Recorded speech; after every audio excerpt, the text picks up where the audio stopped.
Me llamo Ángel Belza Ventura, soy originario del País Vasco, de San Sebastián, aunque no me considero 100% vasco, porque no he podido empapar la cultura vasca, sino la rusa.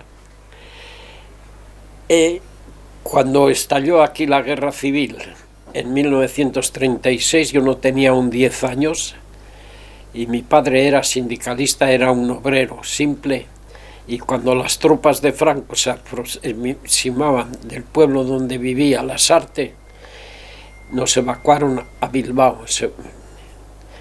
Y en el 12 de junio de 1937, para salvarnos de las atrocidades de la guerra, mis padres decidieron enviarnos a la Unión Soviética. Nous sommes arrivés à Leningrad le 22 juin 1937. Moi, je n'ai eu la première lettre que j'ai eue, c'était 12 ans presque après, le 12 mars 1949. Presque 12 ans, je ne savais rien sur mes parents. Et les nouvelles que ma mère nous envoyait, c'était tragique.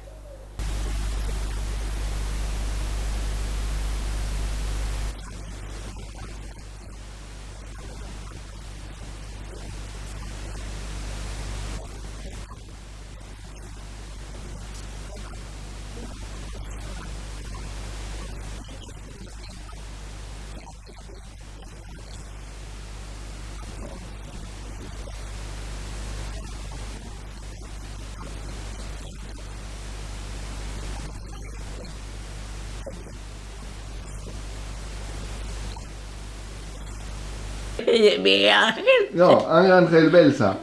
Pues muy bueno, muy bien, un chavalín. Y yo lo cogí, yo, en la casa de niños donde yo di clases, estuve, los chicos eran ya más mayores.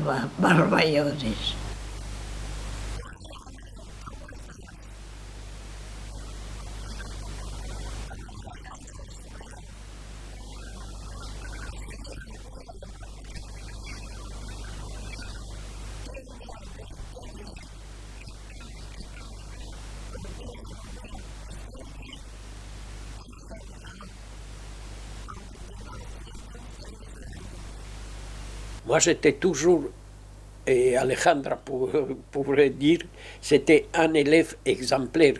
J'ai étudié, mais très bien. Ça me donnait la mathématique comme...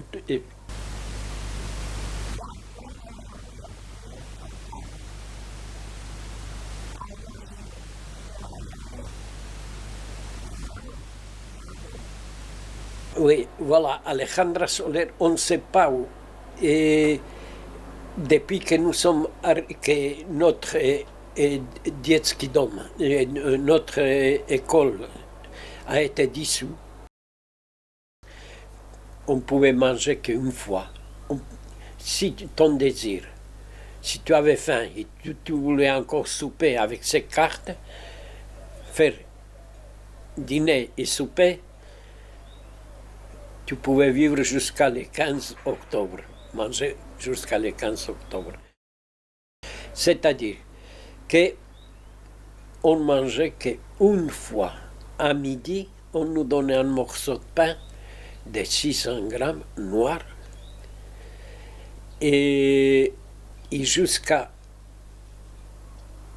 12 heures après, tu avais droit à un repas. Et comment était ce repas? C'est très important ça, tu sais. Il y avait une soupe faite cuite de tomates vertes avec 4 grammes d'huile. 4 grammes. Et après, ils nous donnaient pchonka, je ne sais pas si tu connais, el mijo en espagnol. Et 3 ou 4 petites anchoas, mais pas comme las anchoas de la escala, étaient salées, qui entouraient juste ces petites. Et avec ça,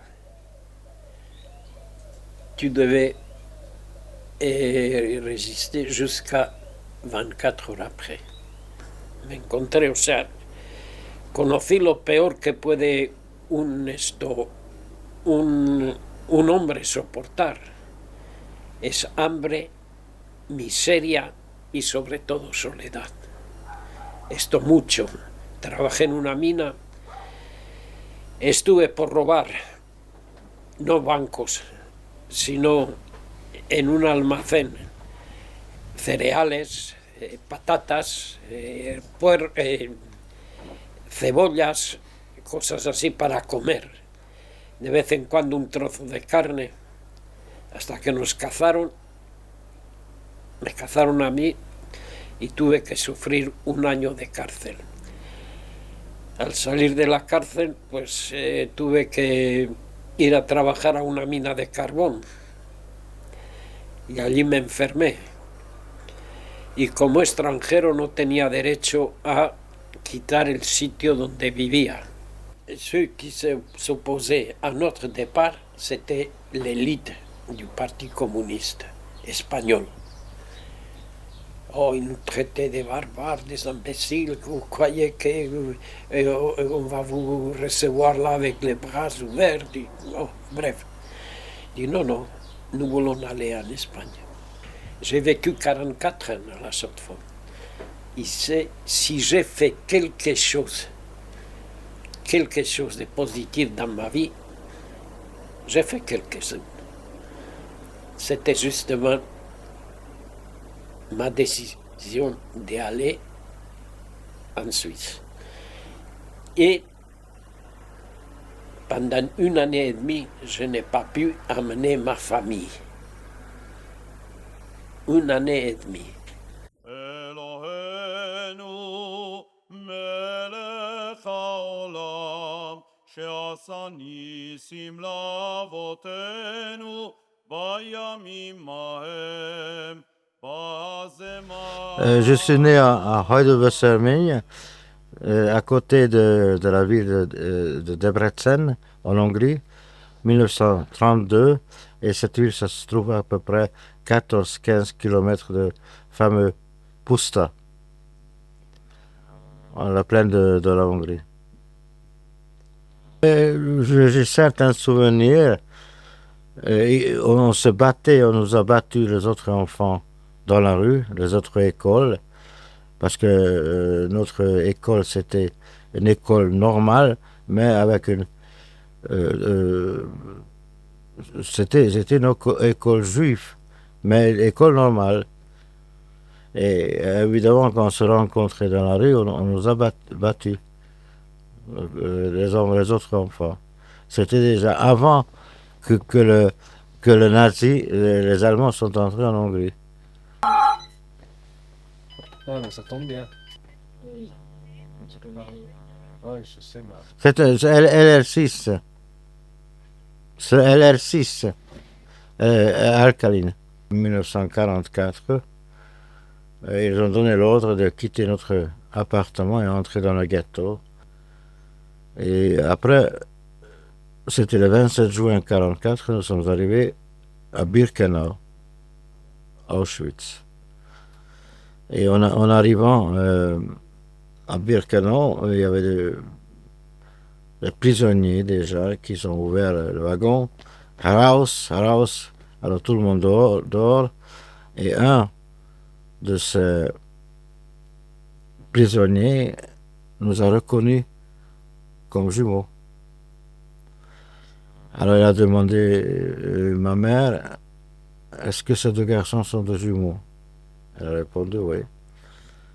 Alors ne bougez pas, je reviens. Il est allé chez le docteur Mengele en disant voilà, j'ai trouvé deux jumeaux. Alors certainement Mengele a dit alors je vais le voir. Alors il est revenu, il nous a pris le docteur Mengele. Il nous a regardé, il a dit c'est bon, je l'accepte. Alors ma soeur est venue, notre mère, mon frère jumeau et moi. Alors nous étions séparés d'eux. Et après Mengele a envoyé ma soeur à côté de Vivant. et ma mère à côté de gaz. Une fois, je vous raconte une histoire avec Dr Mengele, c'est arrivé à nous personnellement. Nous étions chez lui et en arrivant, un jumeau, c'est le chef de jumeau, en arrivant au camp, il a dit: avez-vous quelque chose dans vos poches? Alors nous avons eu, entre autres, les photographies que notre soeur nous a données, les photos. Elle avait différentes photos, elle était photographe amateur. Alors, si vous voulez, donnez-moi ça. On a donné à ce monsieur, et quand on a pris la douche, il nous a rendu. Et nous allons chez Dr Mengele, et toutes ces photos tombent par terre. Avant le camp de concentration de photos, ce n'est pas normal. Alors il a dit: il veut regarder. Alors il a regardé toutes les photos.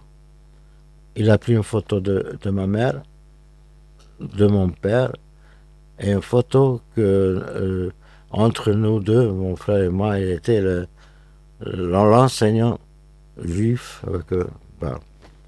Alors il a demandé: qu'est-ce que c'est ça?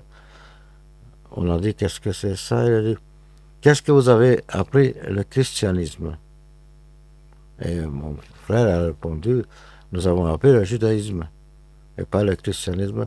Il nous a rendu toutes les photos et les trois, il a gardé, et nous avons ramené en Hongrie et nous avons rendu à notre soeur quand elle est revenue.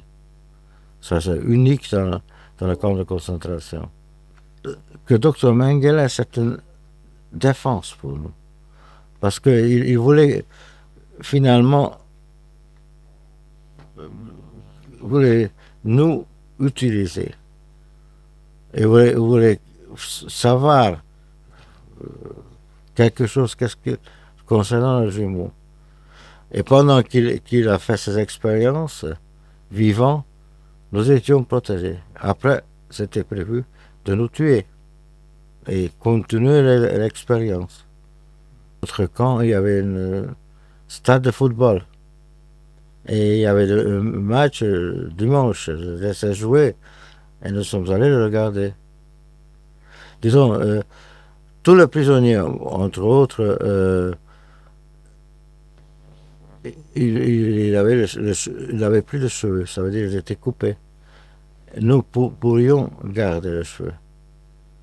Et nous avons, disons, notre traitement, c'était pas égal avec les autres prisonniers grâce à l'idée fou de Dr Mengele. Expérience médicale jumeau. Ouais.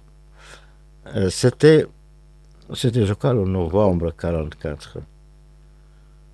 Il y avait notre médecin SS, Dr Thilo. Il voulait nous liquider, nos enfants. Il a fait la sélection. Et c'est certain, M. Spiegel, que je parlais tout à l'heure, il a trouvé Mengele très difficilement. Il a raconté qu'est-ce que Dr Thilo a fait. Et la liste qui était prévue d'envoyer au gaz, il a déchiré. Alors, le dernier moment, ça veut dire, c'était 3 jours avant la libération, c'était le 24 janvier, les troupes allemandes reculaient. Ils ont trouvé le camp. Alors ils ont cherché les gens, ils ont dit: allez, Russen antreten. Alors ils ont cherché tous les Russes. Parce qu'avec nous, il y avait des Russes aussi, des prisonniers russes. Alors ils sont venus, ils étaient tous tués devant nous, tout ce qui restait. Après, il y a dit: allez, Juden antreten, tous les Juifs. Et nous étions obligés d'aller. Et à la place de nous tuer, ils voulaient nous prendre quelque part. Todesmarsch. Parce qu'il y avait beaucoup plus. Parce qu'avec un revolver, on ne peut pas tuer quelques centaines. Et c'était un samedi, le 27 janvier. Et on a tout d'un coup, on voit un soldat russe. Et c'était notre plus grand bonheur que nous avons eu, le plus grand jour de ma vie. Et nous avons eu des connaissances à Zurich, et qui nous attendait quand on a parti de la Hongrie, arrivé à la frontière suisse, à Bux. Il nous attendait. Mon oncle, ma tante, ma soeur et mon frère sont partis vers Paris et il m'a pris à Davos.